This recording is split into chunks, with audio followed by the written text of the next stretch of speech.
Sud Radio, les incorrectibles. Éric Morillo. Bonjour, bienvenue à tous, ravi de vous retrouver pour ce 11e numéro, et oui, déjà de la saison 2 des Incorrectibles. Merci à vous d'être toujours plus nombreux à nous écouter sur Sud Radio, mais aussi à nous revoir en replay sur YouTube depuis la chaîne Sud Radio.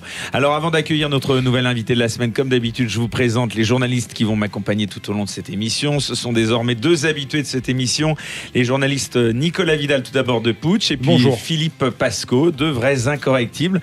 Merci à tous les deux de m'être toujours aussi fidèles, soyez les bienvenus. Allez, nous sommes ensemble pour une heure, c'est parti pour les Incorrectibles sur Sud Radio. Sud Radio, les Incorrectibles. Éric Morillo. Alors, notre invité de ce dimanche est un peu à part par rapport à ceux que nous recevons d'habitude dans cette émission. Docteur en géographie et en géopolitique, il est expert en criminologie, mais aussi enseignant et écrivain. Il donne ainsi des cours au Conservatoire national des arts et des métiers. Il a rédigé de nombreux ouvrages consacrés à la criminalité et au terrorisme, comme Les nouveaux dangers planétaires ou encore Le grand réveil des mafias. Son dernier livre, Le crime mondialisé, paru aux éditions du Cerf, est une sorte d'encyclopédie du crime qui dresse un état des lieux de ce qui se passe aux quatre coins du globe, du terrorisme au trafic de drogue, des nouvelles mafias à la piraterie maritime et beaucoup d'autres faits divers. Avec lui aujourd'hui, nous allons bien sûr parler de tous ces sujets, mais nous passerons aussi en revue l'actualité du moment qui trop souvent fait écho malheureusement aux thématiques qu'il aborde. Xavier Hofer, bonjour. Bonjour. Merci d'avoir accepté notre invitation.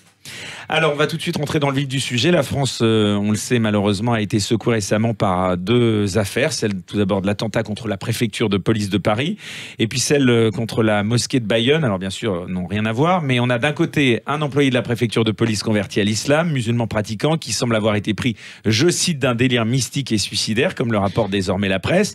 Et puis de l'autre, un octogénaire, agent de l'État à la retraite, connu pour ses excès verbaux et dont l'expertise psychiatrique a conclu à une altération partielle de son discernement et ou du contrôle de ses actes, je cite là encore. Alors qu'est-ce que cela dit, selon vous, Xavier Hofer, de l'état de notre nation ? C'est pas un phénomène très récent. Vous savez, à un moment donné, il y a des phénomènes dans la réalité des choses, dans la vie, qui impressionnent la population. Et donc, il y a d'un côté Napoléon et de l'autre côté les fous qui se prennent pour Napoléon. À un moment donné, tout acte, toute série d'actes, tout phénomène, tout événement perturbant pour la population déclenche en contre-coup, si vous voulez, ce qu'on appelle les séquelles d'un tremblement de terre aussi, c'est à peu près la même chose, déclenche des individus un peu fragiles et lesquels, eh bien, peuvent se livrer à des exactions, voire à des crimes. Caractéristiquement, c'est le cas de la mosquée dont vous me parlez. L'individu en question était un petit vieux ronchon, hein, donc il bougonnait, et puis à un moment donné, voilà, et puis à un moment donné, il est passé à l'acte. Des fois, c'est sous l'emprise de l'alcool, des fois, c'est sous l'emprise de médicaments qui se combattent un peu les uns les autres et qui, au lieu de calmer les gens, les excitent. C'est souvent ça. Donc, vous cautionnez le fait que ce soit des déséquilibrés ? Pas toujours, mais je cautionne surtout le fait que, à la base, il y a de vrais événements qui peuvent les exciter, les perturber, et puis là-dessus, il y en a 99 qui ronchonnent et qui vont se coucher, puis un qui passe à l'acte. Xavier, vous pouvez pas non plus ne pas dire qu'il n'y a pas derrière à chaque fois un petit motif politique. Si vous prenez Ravaillac, qui soi-disant était aussi un déséquilibré, à un moment donné, il y a un motif politique derrière. Là, dans les deux cas, aussi bien à la préfecture qu'à Bayonne, il y a quand même un petit relent politique dans le déséquilibre de ces gens-là. Mais bien évidemment. D'accord. Ce qui se passe dans le cas de Ravaillac, il y a dans le fond de tableau les guerres de religion, évidemment. Et le fait que peut-être à l'époque, on n'en a pas la preuve, certains ont susurré à Ravaillac qu'il fallait bouger, qu'il fallait faire quelque chose. Vous savez, quelle qu'en soit la motivation, le terrorisme, c'est toujours quelque chose qui naît à un moment donné où les gens, où les individus, ou ceux qui vont passer à l'acte pensent qu'il n'y a plus de temps, qu'il faut agir tout de suite, et autrement il sera trop tard. Il faut agir tout de suite, autrement il va y avoir la guerre nucléaire. Ça, c'est pendant la guerre froide. Les terroristes qu'on appelait les groupes communistes combattants, comme Action Directe, les Brigades Rouges, etc., ils pensaient que l'impérialisme allait déclencher contre le bloc de l'Est une guerre nucléaire et qu'il fallait interrompre tout de suite. Et eux se considéraient un peu comme le bâton qu'on met dans la roue. Alors après ça, il y a des gens qui pensent c'est sans doute faux, mais qui croient très fort, c'est une croyance, ça n'est rien de plus que il y a des gens qui sont à l'heure actuelle à l'œuvre pour faire disparaître l'islam en tant que religion, et puis qui pensent que pour éviter ça, il faut passer à l'acte, il faut prendre les armes, il faut se battre. Alors vous avez ceux qui le pensent sincèrement, dans le cadre d'une réflexion fausse, et puis ceux qui sont dans un état délirant, je vous dis, sous l'emprise de l'alcool, de médicaments, de leur propre état psychotique, et qui passent à l'acte à ce moment-là. Mais bien entendu, le fou qui se prend pour Napoléon, rien n'est plus politique que Napoléon. Hein, voilà, donc effectivement, c'est les retombées de situation, et ce qui perturbe le plus longtemps et le plus massivement les gens, ce sont justement des situations politiques. Ou religieuses, mais religieuses dans la dimension politique de la religion. Les guerres de religion, les grandes guerres de Napoléon, les conflits, le choc de ce qu'on appelle aujourd'hui le choc des civilisations. Vous voyez, en arrière-fond de tout acte délirant, vous avez effectivement des événements qui peuvent être graves et qui se reflètent dans la vie de tous les jours d'un peu tout le monde. Mais Nicolas Vidal, c'est pas un symptôme, de la société, quelque chose qui est beaucoup plus latent au-delà d'un cas individuel, quelque chose qui se trame de plus en plus. On l'a vu avec l'hystérisation du débat autour du voile, autour de l'islam. Est-ce que vous le pensez pas? Bien sûr, mais quand on dit phénomène de société, on dit rien en réalité. Tout est un phénomène de société. À un moment donné, que je préfère manger des bananes plutôt que des pommes, ou alors que ou une polarisation peut-être. Voilà, polarisation, c'est sans doute plus précis. Donc, en pareil cas, effectivement, vous avez... alors, il y a deux phénomènes qui sont en cause. Le premier phénomène est celui qui a été pour la première fois et le plus parfaitement décrit par Tocqueville au XIXe siècle. Il a fait la remarque suivante, que quand un phénomène de société va sur sa fin, les gens le supportent de moins en moins bien. Ils sont de plus en plus irrités et ils le supportent de plus en moins bien. Là, on a eu en 2015 et en 2016 des événements terribles sur le plan de l'islamisme. Les choses, heureusement, tendent à se calmer un peu. Au Moyen-Orient, beaucoup de ceux qui étaient susceptibles de lancer des vagues d'attentats comme ça ont été tués. Et ici, eh bien, l'appareil d'État, lentement, pesamment, comme toujours, mais a quand même appris à mieux détecter les prémices du passage à l'acte.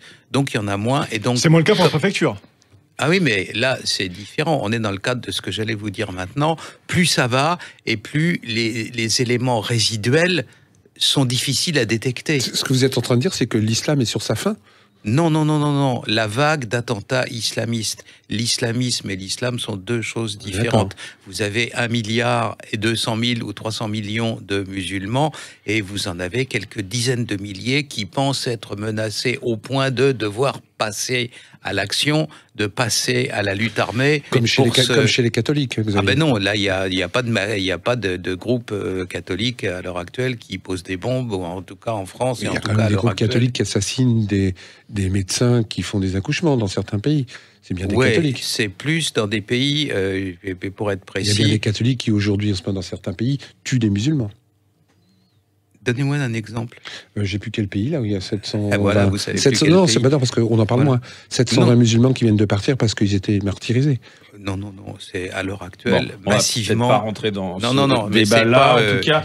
Il y a 2 semaines, sur les bombes, pardonnez, je veux quand même que on termine sur ce point. Les bombes qui explosent en France, les attentats qu'il y a en France... c'est pas dans les cliniques d'accouchement, dans les cliniques d'avortement que ça se passe. Hein. C'est très clairement, à l'heure actuelle, une frange extrémiste, fanatique et dévoyée de l'islam. Tous ceux qui ont fait couler le sang depuis 10 ans en France sont dans cette catégorie-là. Xavier Hofer, vous êtes donc, je le disais, criminologue. Alors, il y a 2 semaines, nous recevions sur ce même plateau l'ancien juge antiterroriste Marc Trévidy qui précisait qu'il fallait faire attention justement à la terminologie employée, car on banalise selon lui les termes de terrorisme et d'attentat à force de les employer un peu à tort et à travers. Est-ce que leur définition doit être revue, selon vous? Est-ce qu'il n'y a pas un danger à vouloir immédiatement qualifier de terroriste tout crime désormais perpétré par un musulman ou contre des musulmans? C'est un risque, parce qu'on vit à l'heure actuelle dans une société dite de l'information. Dans la société de l'information, le rôle des médias est naturellement extrêmement important. Et il y a toujours la tentation chez les journalistes, chez certains d'entre eux, d'utiliser des termes un peu sexy, un peu énervants, un peu excitants. Vous pensez, comme certains disent, que les médias jouent un rôle contre la stigmatisation enfin, pour la stigmatisation. Alors, de je ne sais certaines, pas ce que veut dire ce mot stigmatisation. religions. C'est un mot absurde qui ne signifie pas grand-chose. C'est encore le recyclage dans la culture française de termes issus de la sous-culture de la sociologie américaine. Ça veut rien dire. Le fait qu'on persécute les gens, oui, ça veut dire quelque chose. Stigmatiser, c'est un mot un peu factice comme ça, dont on se sert quand on n'a pas en gros l'idée de porter une accusation précise. Ce que je peux dire, c'est la chose suivante. Il faut faire naturellement, et le juge Trévidic a parfaitement raison, très attention à ce qu'on dit. Quand on a la capacité de parler et de dire... Je vais vous donner un cas récent. Ça fait 3 semaines, 1 mois, et on est sur Sud Radio, donc ça doit vous aussi revenir jusque vers vous, qu'on nous bassine avec des histoires, mais totalement absurdes, de mafia en Corse. Il n'y a jamais eu de mafia en Corse, il n'y en aura jamais. Ce que c'est qu'une mafia, c'est quelque chose d'extrêmement précis, et les caractéristiques d'un individu mafieux et de la société mafieuse sont aux antipodes du banditisme corse. Le banditisme corse n'a absolument rien à voir avec une mafia. Alors, quelle différence y a-t-il très précisément? Une mafia, c'est une organisation... C'est très simple. Alors, d'abord, on peut le savoir simplement parce qu'il y a eu un grand professeur de criminologie italien qui était secrétaire général adjoint de l'ONU pour le crime et la drogue, qui s'appelle Pino Arlacchi. C'était un de mes collègues, on a beaucoup travaillé ensemble. Il a déterminé de la façon la plus scientifique possible qu'il y avait dans la partie italianophone de l'Europe, dans la partie où on parle l'italien ou une langue proche de l'italien, qu'il y avait 2 sortes de territoires, des territoires où la base de la société à l'origine était agricole, de l'agriculture, c'est-à-dire la Campanie et Naples, c'est-à-dire la Calabre et Reggio de Calabre, c'est-à-dire la Sicile et Palerme. Et dans ces contrées-là, précisément, il y avait des mafias, et il y en avait toujours eu, d'authentiques mafias, Cosa Nostra, la 'Ndrangheta, la Camorra, et puis des zones qui étaient comme par exemple la Corse et la Sardaigne, dont l'activité à l'origine était l'élevage, dans lesquels il n'y avait jamais de mafia, il n'y en avait jamais eu. C'est une vérité scientifique, on ne peut pas aller au-delà de ça. Alors il y a... un banditisme en Corse, un banditisme assez tonitruant même, parfois, il y a des règlements de compte, tout ça, mais ça n'a rien à voir avec la mafia. La société, le bandit en Sardaigne et en Corse, la bande n'a aucune espèce de pérennité. Vous n'avez que des bandes, et puis quand le chef de la bande est arrêté ou se fait tuer, eh bien ça disparaît. Quand vous avez une mafia, il y a une énorme pérennité. Vous savez, le juge Falcone, il a été le premier à recueillir des repentis. C'est-à-dire des gens qui, pour la première fois, rompaient l'omerta, qui disaient vraiment la vérité de la société mafieuse en Sicile. Et le deuxième repenti qu'il ait reçu, qui s'appelait Toto Contorno, se présente à lui en disant « Je suis un homme d'honneur de la 7e génération ». Un mafieux de la 7e génération. Son père, son grand-père, son arrière-grand-père, tous dans la même famille, initiés, une initiation, dans la même famille de la mafia, de la banlieue de Palerme. Ça n'existe ni en Corse, ni en Sardaigne. On n'a jamais vu une société criminelle corse ou sarde passer à la 2e génération. C'est ça l'énorme différence. Et naturellement, de cette réalité-là dépend la capacité que vous avez à les combattre. C'est peut-être un aveu d'échec également. En tout cas, une énorme erreur de diagnostic. Xavier Hofer, criminologue, est avec nous jusqu'à 14h sur Sud Radio. Restez avec nous, on vient dans un petit instant. À tout de suite. Sud Radio, les incorrectibles. Éric Morillo. De retour dans Les Incorrectibles avec notre invité cette semaine, c'est Xavier Hofer, le criminologue, à l'occasion notamment d'un dernier livre qui vient de paraître, qui s'appelle Le crime mondialisé, aux éditions du Cerf, et dans lequel, bien sûr, il parle du terrorisme, du trafic de drogue, des nouvelles mafias, on en parlait, et notamment de tout ce qui menace notre pays. Alors justement, est-ce que vous pensez, Xavier Hofer, que la France, à l'heure actuelle, est bien protégée, notamment au premier chef de la menace terroriste ? Il y a eu de gros progrès de fait. C'est-à-dire qu'on a appris... qu'est-ce que c'est que mal se défendre contre le terrorisme? C'est d'avoir ramassé les cadavres par terre, et une fois que le mal a été fait, une fois que l'attentat a été perpétré, l'échec de la lutte contre le terrorisme dans un pays comme la France, c'est le mois de novembre 2015, le Bataclan, etc., avec des centaines de morts. C'est ça l'échec. Et donc la réussite en matière de lutte antiterroriste, c'est d'intervenir suffisamment tôt, suffisamment précocement avant que le sang ait coulé. Il faut naturellement, nous sommes dans un état de droit, il faut des preuves, on ne peut pas mettre des gens en prison en disant vous avez une tête de terroriste, allez hop, en tôle, on ne peut pas faire ça, il faut des preuves, mais il faut être suffisamment près de l'acte terroriste et du moment où il va s'accomplir pour qu'on puisse arrêter un certain nombre de gaillards et leur dire monsieur, voilà, reprenons, il faut être concret dans ces cas-là, reprenons l'attentat contre Charlie Hebdo. Vous vous rendez compte des préparatifs qu'il faut faire? Il faut faire des repérages, il faut acquérir des armes à feu, il faut voler des voitures, il faut des plans, il faut... Voilà, il n'y a pas... Voilà. Comment vous expliquer ça? La génération spontanée n'existe pas plus en matière de terrorisme qu'en matière de biologie. Jamais dans l'histoire de terrorisme, il y avait un type qui sort de son lit le matin en disant « Tiens, je vais aller mettre le feu à la tour Eiffel ». Ça n'existe pas. Il y a une phase de préméditation. Et la phase de préméditation, elle peut se repérer. Quand vous voyez des individus aller acheter une calache dans une cité aux alentours de la région parisienne, la police peut et devrait le savoir. Quand vous... Il y a eu des repérages devant Charlie Hebdo. Hélas, trop tard, puisque c'était le lendemain. Il y a une concierge qui a dit « Bah ouais, je leur avais dit de pas se garer là, mais je les ai reconnus, c'était ces deux-là, etc. » Comment, au nom du ciel, peut-on se garer devant une des cibles les plus célèbres mondialement de l'islamisme? Des gens qui ont, vous savez, blasphémé, qui ont... publier des caricatures sur le prophète Mahomet, etc. Comment peut-on laisser une bagnole avec des types comme ça, un peu glauques, se garer, puis relever les allées et venues, etc. C'est ce qui s'est produit pourtant. Donc là, on a fait des progrès en la matière. Vous diriez aujourd'hui Christophe Castaner est dans son rôle, il est compétent, beaucoup lui sont tombés dessus, vous êtes plutôt indulgent vers lui? Non. Non, parce que systématiquement, il dit des choses qui sont floues et des choses qui parfois sont à la limite de la fausseté. Et par conséquent, depuis toujours, depuis le début de la République, du mode de fonctionnement républicain en France, le ministre de l'Intérieur a un rôle, il est là pour rassurer les gens. Je le trouve pas rassurant. Moi, il dit des trucs qui flottent un peu dans tous les sens, donc je pense qu'il y a moyen de peut mieux faire. Votre livre s'intitule, enfin le dernier, Le crime mondialisé. Moi, j'ai envie de vous demander de votre expérience, quels pays sont les mieux armés pour lutter contre le terrorisme, si tant est qu'il y en ait? Alors, si tant est qu'il y en ait, comme vous dites, ça n'a qu'un temps, parce que naturellement, le crime et le terrorisme, c'est-à-dire les individus, on va pas parler d'abstraction comme ça, on parle d'individus qui commettent des crimes ou qui commettent des attentats, sans arrêt, ils s'adaptent. Leur vie est une adaptation perpétuelle.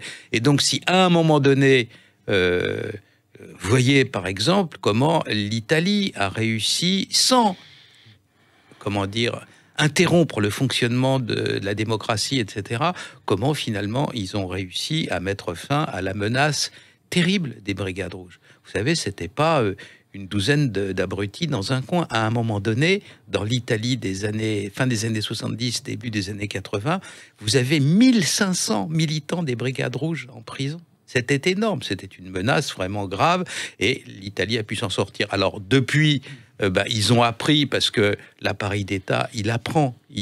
Chaque fois qu'il y a un événement, il s'enrichit un peu, il acquiert une espèce de mémoire collective. Et puis après ça, l'Italie est tombée dans une autre sorte de problème, c'est la grande difficulté dans la partie sud du pays à gérer les phénomènes mafieux. Donc il n'y a pas de martingale gagnante à tous les coups. Nicolas Vidal. Ouais. Aujourd'hui, quel rôle a joué l'ouverture des frontières Schengen, notamment en Europe? Vous parliez de la route des Balkans ou la route des sultans. Aujourd'hui, est-ce que Schengen privilégie ou du moins permet que les terroristes ou les délinquants accèdent plus facilement au territoire européen et forcément de fait le territoire français? Alors je vais vous dire, une grande partie de ma famille est alsacienne. Dans ma famille, depuis la guerre de 14, on avait un oncle qui était dans l'armée allemande, un oncle qui était dans l'armée française, un père qui était dans une des armées, l'autre, contraint et forcé, bien entendu, dans certains cas. Le fait que l'existence de l'Europe soit ce qu'elle est aujourd'hui est un bonheur immense pour tous les Européens.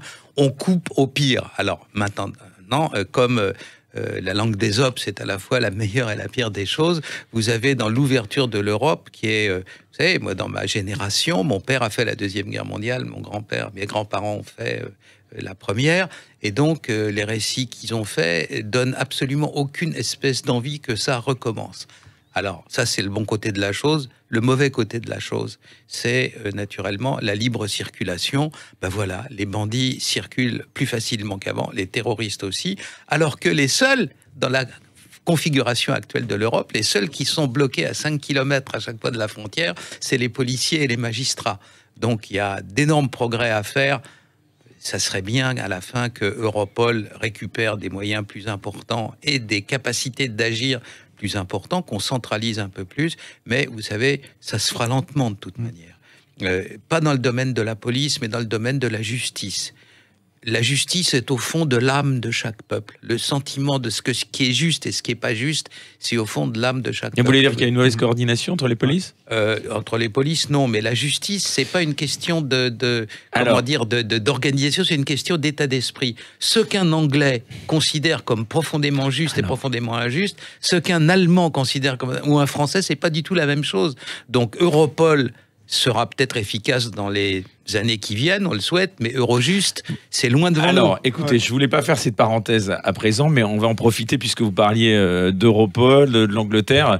Le ratage de l'affaire du pont de Ligonnès, ça vous a inspiré quoi? Cet énorme couac, on peut le dire. Alors, les médias, évidemment, ont été tout de suite visés, mais c'est d'abord un ratage des polices, de la collaboration entre les polices. Cette police en Angleterre qui croyait avoir repéré ce Xavier Dupont de Ligonnès. Vous qui êtes criminologue, comment vous pouvez nous expliquer ce qui s'est passé? Première chose, en Angleterre, il n'y a pas la police. Rien que dans l'ensemble, Angleterre et Pays de Galles... Non. Angleterre, Pays de Galles, Écosse et Irlande du Nord, 4 sortes de polices différentes. Simplement pour Angleterre et Pays de Galles, 43 forces de police différentes et farouchement indépendantes les unes par rapport aux autres.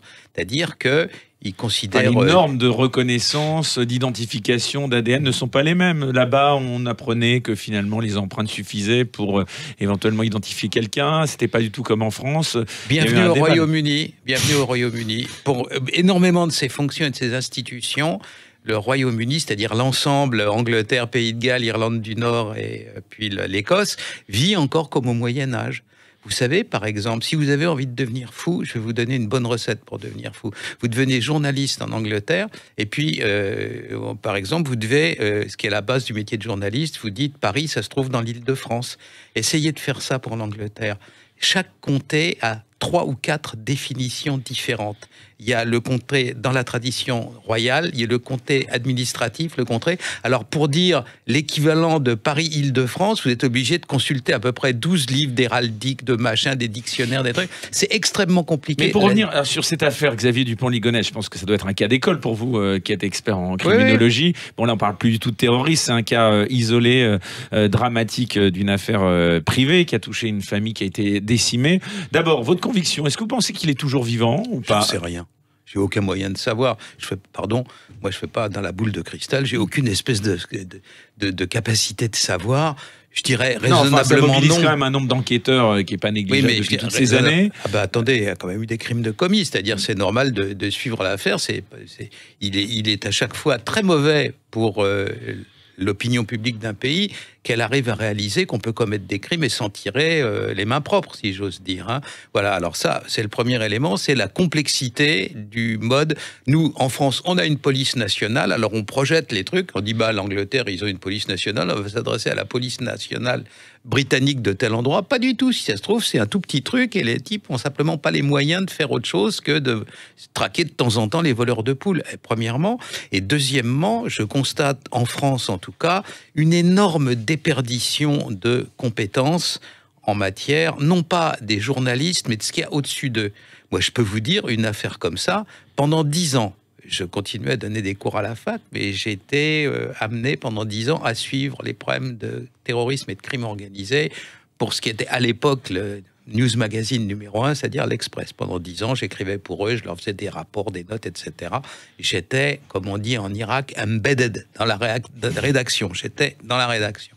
Je peux vous dire qu'à l'époque, une histoire comme ça, le rédacteur en chef aurait dit « Attends, vérifiez ça tout de suite, ça ne serait pas passé. » Aujourd'hui, la rapidité est telle, vous vous rendez compte que pour les chaînes d'information continue, entre le moment où vous avez une information et le moment où elle est à l'antenne, il s'écoule fatalement moins de 30 minutes. Moins de 30 minutes, ça va à toute vitesse. Qu'est-ce que vous voulez vérifier en 20 minutes? Pas possible.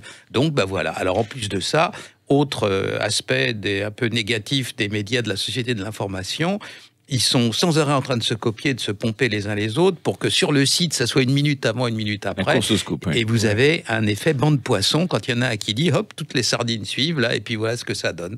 Donc c'est pas uniquement la faute des journalistes de base, c'est plutôt il y a au moins par-ci par-là un rédacteur en chef qui aurait dû avoir un haut-le-cœur en disant mais attendez, non, vérifiez-moi ça, c'est trop beau, c'est pas normal. J'ai vu comment ça se passait à l'époque. J'ai vu, je vais vous citer un nom qui était un grand ancien, Charles Villeneuve, quand il s'occupait de ces affaires-là à Europe, on lui racontait pas de sottises, quoi. Il disait oups, non, on vérifie ça, moi c'est, on va perdre, tant pis, on perdra un quart d'heure, mais au moins. Enfin, il y a un pauvre innocent qui a quand même passé 24 heures en garde à vue, à qui on souhaite pas que ça recommence parce que il a dû quand même bien. La victime, c'est lui, bien entendu. Voilà, on est d'accord. Et ça, c'est pas les médias. Xavier Hofer, vous êtes criminologue, Le Crime mondialisé, votre dernier ouvrage paru aux éditions du CERF. On vient dans un petit instant sur Sud Radio dans Les Incorrectibles. Ne bougez pas, tout de suite. Sud Radio, Les Incorrectibles. Éric Morillo. De retour dans Les Incorrectibles avec notre invité cette semaine, c'est le criminologue Xavier Hofer qui a sorti récemment un livre intitulé Le Crime mondialisé, paru aux éditions du CERF et qui revient bien sûr sur toutes ces affaires, notamment de terrorisme, de trafic de drogue qui se passent aux 4 coins du monde. Alors justement, avant de vous redonner la parole, notamment à mes confrères également, Philippe Pasco et Nicolas Vidal, il y a aussi certains de vos détracteurs, Xavier Hofer, comme par exemple le sociologue et directeur de recherche au CNRS, Laurent Mukeli, ou le sociologue... je sais plus, enfin un autre sociologue, Laurent Bonelli, qui remettent en cause votre crédibilité et les faits que vous avancez dans certains de vos ouvrages, qui arguent que les sources statistiques sur lesquelles vous appuyez ne sont pas exhaustives ou d'être peut-être orientées politiquement. Qu'est-ce que vous leur répondez? Est-ce qu'on en fait pas un petit peu trop parfois sur ces sujets-là? Non. Vous savez, à l'heure actuelle, c'est... je crois Régis Debray qui a dit ça, quand on n'a rien à reprocher au texte, on s'en prend à son auteur, c'est un classique. Alors quand vous n'avez rien à reprocher, vous savez, j'ai écrit des tas de livres, et notamment de manière un peu taquine, je l'avoue, chaque fois que je fais un article qui est toujours fondé sur des faits, en bas je mets les fact-checkers, venez, j'ai les éléments, et donc à chaque fois que les vérificateurs, vous savez, maintenant il y a ça dans les médias, notamment ceux du Monde et de Libération, avec lesquels j'ai pas toujours des rapports franchement cordiaux, chaque fois qu'ils sont venus me chercher en disant c'est vrai ce que vous dites là, etc. À chaque fois je leur ai donné les preuves. Mais alors l'honnêteté dans ces cas-là aurait consisté peut-être à dire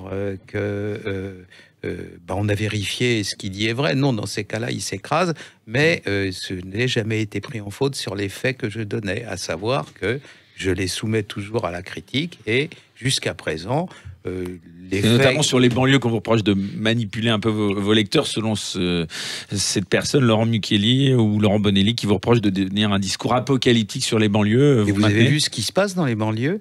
Vous avez vu ce qui se passe? Il y a une émeute par jour. Vous avez 90% du trafic de drogue qui s'y fait. Vous avez des endroits où on tire à l'arme de guerre, à la Kalachnikov, sur les policiers et sur les gendarmes.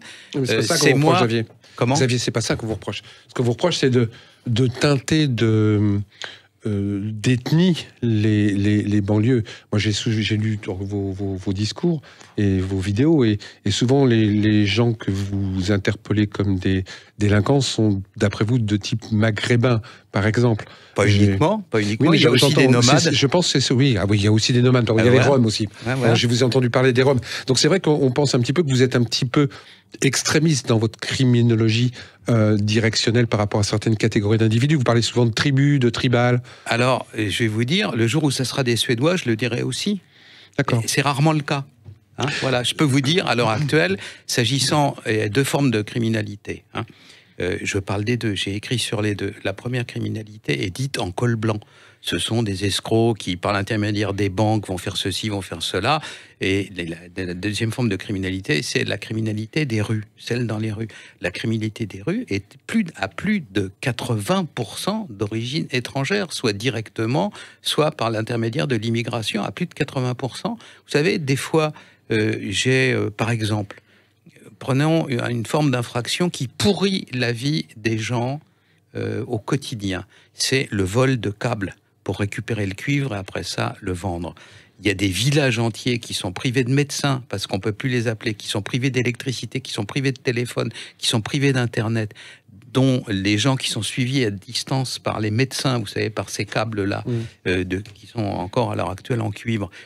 sont mis dans un état de danger physique. Eh bien, quand vous prenez qui commet les vols en question, je n'y peux rien, eh bien, sur 100 cas qui sont vérifiés un par un, en téléphonant aux policiers, en téléphonant aux gendarmes, vous avez d'une part des nomades, ça c'est 9 sur 10, et une 10e fois, c'est des gens, effectivement, qui sont issus de l'immigration.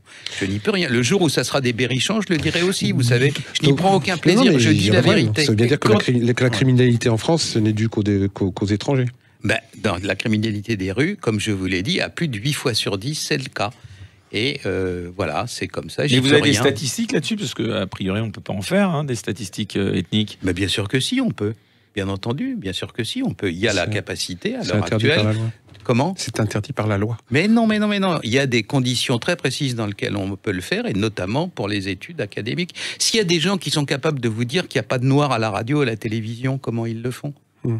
Hein? Eh ben voilà, ils font comme nous, ils travaillent et puis ils font des recherches et puis voilà, c'est possible. Ça n'est pas possible de le faire. Vous savez, il y a des gens dont c'est avec eux une idéologie bien précise en tête, qui est celle de la mondialisation heureuse, tout va bien, la vie est belle, etc.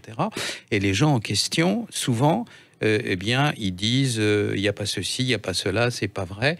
Eh bien, quand on cherche et qu'on trouve, à ce moment-là, on est capable de remonter jusqu'aux sources des choses. Et c'est ce que je fais. Voilà. On va recevoir, alors que les gens qui disent il dit des choses le prouvent. Ça n'est pas fait jusqu'à maintenant. Quant à Mukeli et Bonelli et consorts sont des militants anarchistes déguisés en sociologues, bah très bien. Qui avaient écrit un livre, Bauer et Rofer. D'ailleurs, M. Bauer qu'on recevra le 8 décembre prochain, Marchand de peur. Voilà, il vous traite de marchand de peur. L'imposture criminologique. Voilà, nous ne vendons pas de la peur, nous vendons des informations. Pas exactement, nous ne les vendons pas, nous fournissons aux gens des informations. Alors, les gens qui pensent que les informations sont fausses le prouvent. Voilà, je viens de parler de quelque chose de précis, le vol de cuivre. Je parle aussi du trafic des stupéfiants. Qui vous croyez qui habite à la cité de la Busserine à Marseille? Des Suédois?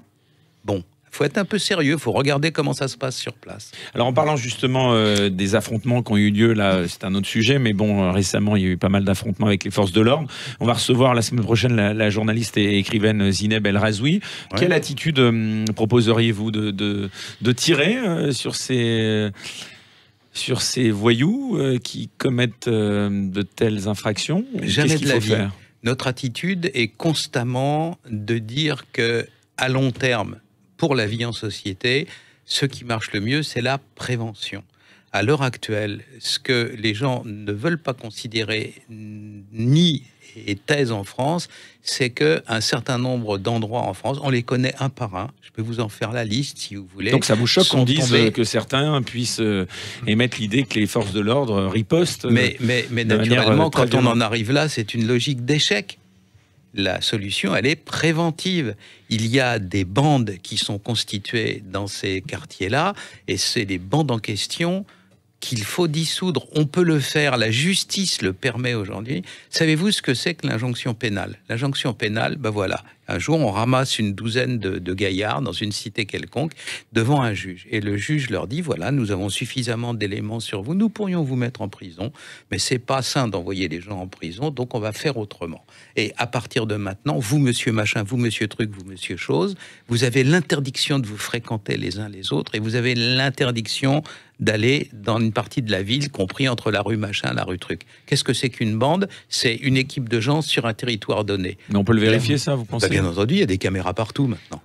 Puis en plus, c'est plus facile de vérifier ça que d'avoir à courser après des gens une fois qu'ils se sont entretués et qu'il y a des blessés graves ou des morts par terre, ce qui est le cas en France. Donc le discours de Gérard Collomb, ancien ministre de l'Intérieur, oui. Place Beauvôt, vous a pas étonné? Non. Vous avez refaire quand même, parce qu'il était quand même super alarmiste, ce discours. Quand il dit on a 5-6 ans devant nous, face à face, on vit côte à côte, et un jour on vivra face à face dans 5-6 ans. Alors vous pensez aussi que Collomb c'est un extrémiste? Ah, j'ai pas du tout ça, moi. Ah ben voilà.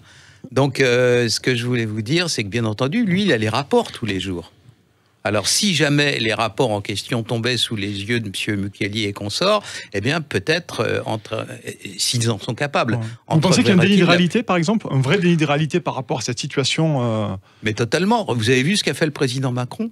Vous avez vu ce qu'il a fait? Il arrive au pouvoir, et puis là, il dit qu'il faut s'occuper du phénomène des banlieues. Il nomme M. Bourlot pour diriger une commission.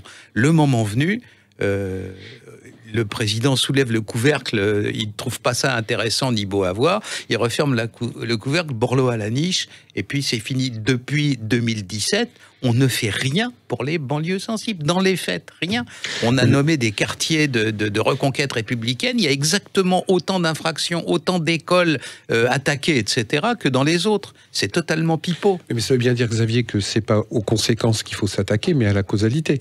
Et la véritable causalité de la délinquance qui se développe, et je veux bien le reconnaître, c'est que les politiques, depuis X années, ne font rien pour que ça change. Parce qu'ils ont peur. Et qu'à la limite, ça les arrange. Je vous rappelle quand même, et je me demande ce que vous en pensez, qu'on a mis dans le PIB, depuis le 1er janvier 2018, l'estimation des recettes de la drogue. Alors, oui, je vais vous dire. Ça, je ne sais pas ce que vous en pensez, mais... C'est l'Union européenne qui l'exige. Pour que la comptabilité nationale soit juste, pour que le produit national brut soit bien...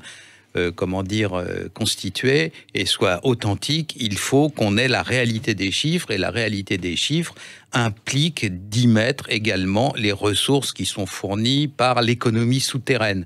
L'économie souterraine, dans la partie émergée, elle sert à acheter des voitures, elle sert à acheter des fringues, elle sert à acheter des choses qui sont légales. Donc, autrement, vous avez un rapport entre ce qui rentre et ce qui sort de l'économie qui est complètement faussé. Mais qu'est-ce que vous en pensez? Si jamais on éradique la délinquance et la drogue, il n'y aura plus ça dans le PIB?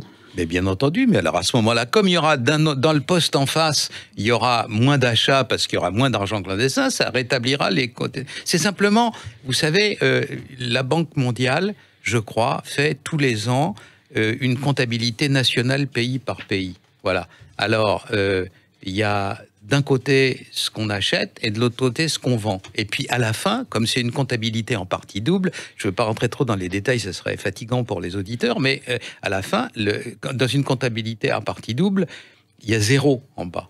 Ce qui reste, le solde doit être 0, les rentrées et les sorties. Évidemment que c'est comme ça, parce qu'on vit sur une planète qui est ronde, et à la fin, on ne peut pas faire de commerce avec la planète Mars. Donc si tout ce qui est acheté et tout ce qui est vendu sur la planète, à la fin, ça doit s'équilibrer sur 0. Mais prenez par exemple, même la Seine-Saint-Denis, mais en tout cas un pays comme la Bolivie. Vous faites comme si l'argent de la cocaïne n'existait pas.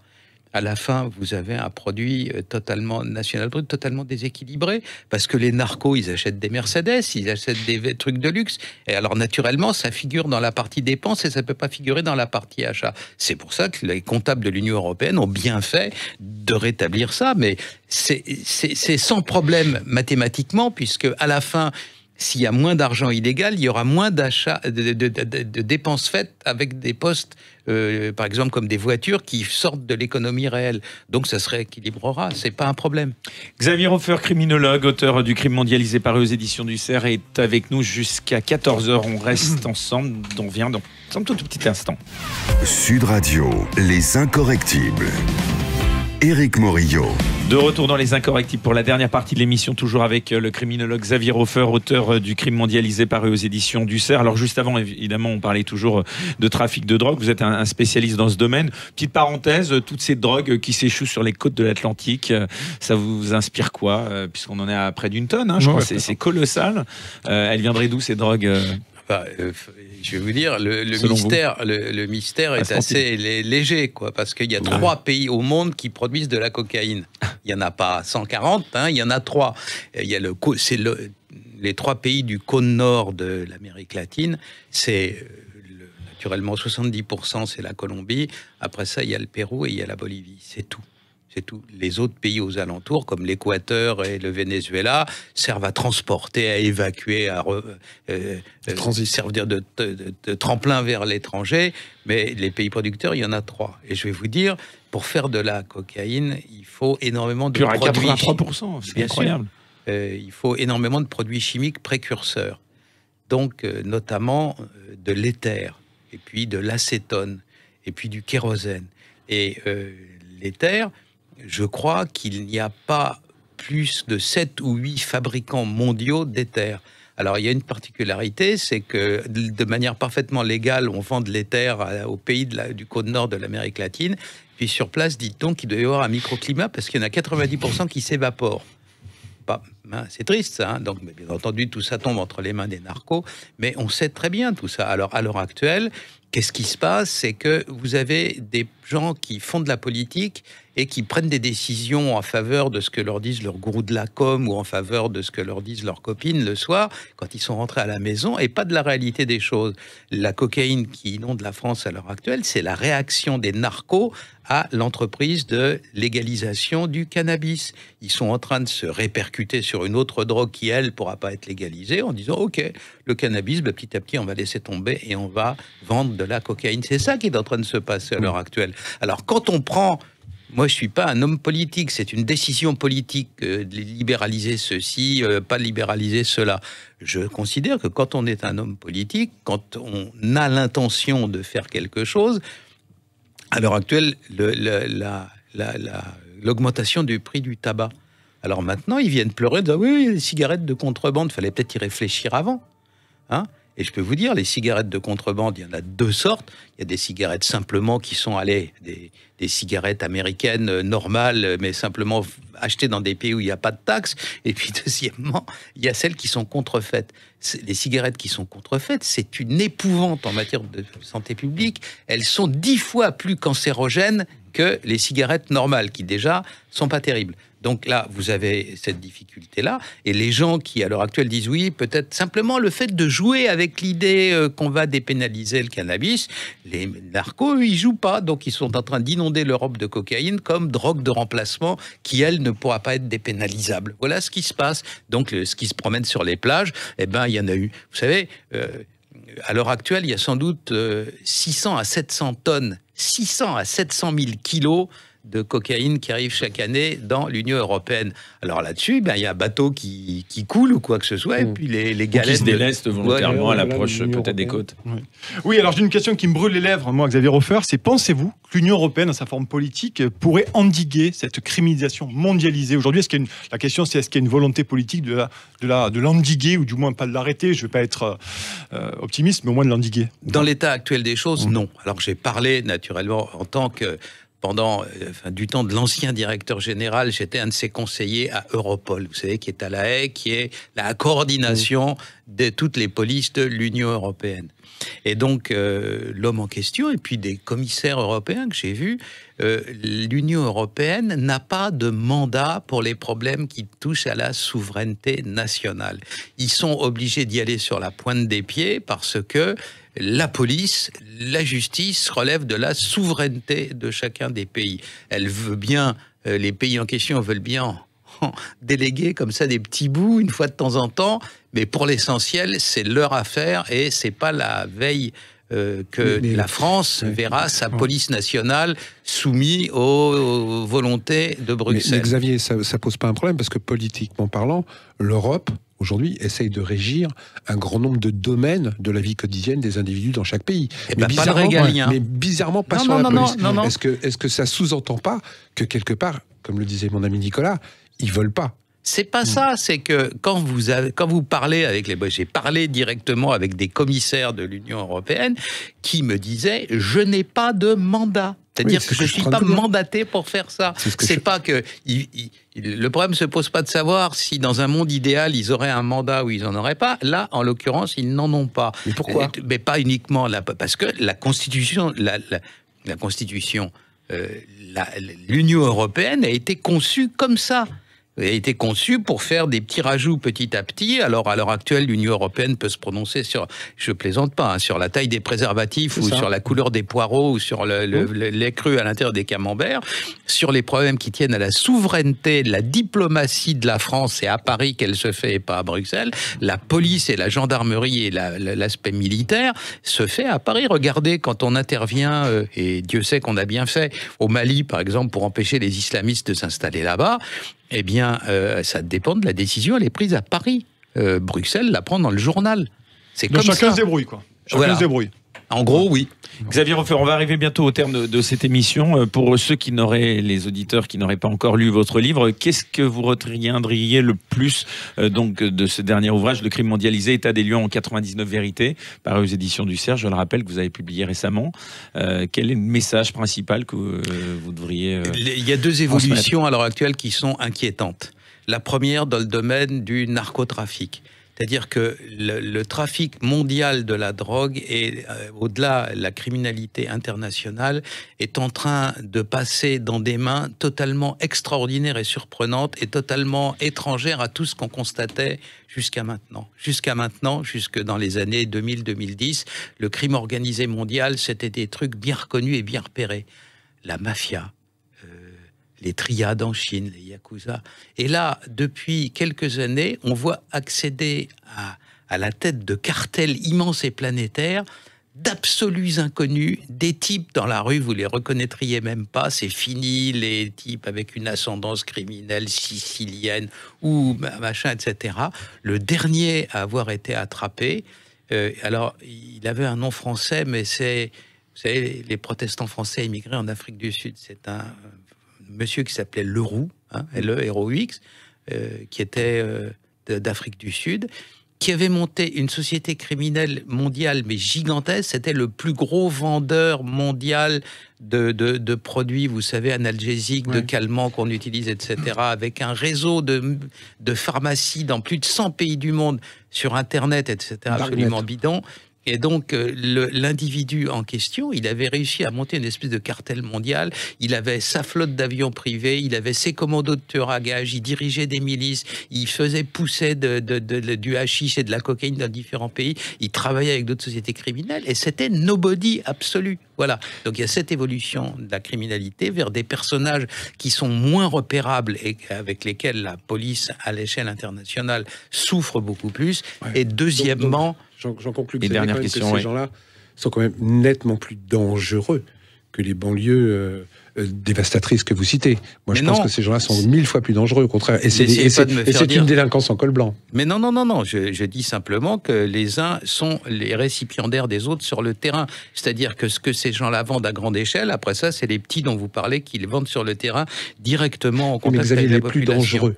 Mais ça n'existe pas, les plus dangereux. Les plus dangereux, c'est ceux, naturellement... Inonder le monde entier de drogue, c'est pas dangereux? Mais l'inondation ne serait pas possible s'il n'y avait pas des gens pour répercuter la drogue et puis après ça, la vendre sur le terrain. Quel est le plus dangereux en matière de vente de pinard? C'est le producteur, c'est le grossiste. Si des gens en boivent trop, ils sont également malades. Dernière question, Nicolas Vidal. Je voudrais vous entendre sur quel regard portez-vous aujourd'hui sur les mineurs isolés, Xavier Hofer. Vous en avez parlé chez des confrères à nous, à Paris notamment, ça pose un problème. Pouvez-vous nous en dire quelques mots des fameux mineurs isolés aujourd'hui qui posent... Alors, la formule, c'est mineurs isolés par antiphrase, parce que une des rares fois où on a fait une étude scientifique extrêmement précise, c'est-à-dire où on a récupéré des gens en question, on a essayé de savoir leurs vraies identités et on a vérifié avec le parti d'origine, il y avait 10% de vrais mineurs. Voilà, des fois c'est 70% de faux mineurs, des fois c'est 80%, et là même en Suède, pays qui est avec des traditions démocratiques, etc., une vraie police et une vraie justice, parfaitement calme et pas du tout extrémiste, ils sont arrivés au résultat de 10% de mineurs. Donc ce sont de faux mineurs qui n'ont rien à faire chez nous, parce qu'ils pourraient être expulsés, et qu'il y ait des vrais mineurs et qu'ils soient vraiment malades, ok, on les garde, on les soigne, mais c'est très peu sur la quantité. Et deuxièmement, ils ne sont pas du tout isolés, parce qu'ils chassent en meute. Ils interviennent en meute de 10 ou de 12 ou de 15, pas loin, vous allez dans le 19e, en prenant le métro, d'ici, vous allez voir du côté de la porte de la Chapelle ce qu'il en est. Et ça pose un problème criminel grave. Ces gens-là agressent, ces gens-là vendent des drogues extrêmement dangereuses, ces gens-là, jour après jour, occupent tous les squares aux alentours de la porte de la Chapelle sont occupés par des meutes d'individus, ce qui fait que les mères avec leurs enfants sont interdites de séjour. Plus personne ne peut mettre les pieds dans un certain nombre de secteurs à Paris du fait de ces individus-là. Je crois qu'il faudrait faire le tri entre ceux qui sont vraiment mineurs et pas mineurs. Les vrais mineurs, petite quantité sur le total, on les garde, on les soigne, très bien. Les autres, on les renvoie chez eux, ils n'ont rien à faire chez nous.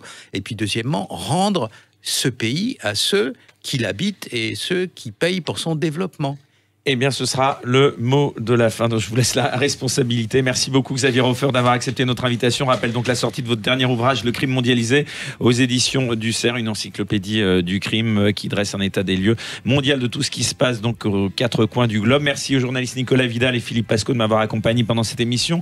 De même qu'à Céline Delabaume qui m'a aidé à la préparer. Merci aux équipes de Sud Radio, en particulier à Benoît Goutorbe à la réalisation et à Lorraine Triard au digital. Et en parlant de digital, n'oubliez pas que vous pouvez retrouver cette émission et toutes les autres sur la chaîne chaîne officielle Sud Radio de YouTube. À dimanche prochain pour un nouveau numéro des Incorrectibles. Notre invité sera justement la journaliste et écrivaine Zineb El Razoui. D'ici là, portez-vous bien et très bonne semaine à tous, à l'écoute bien sûr de notre antenne.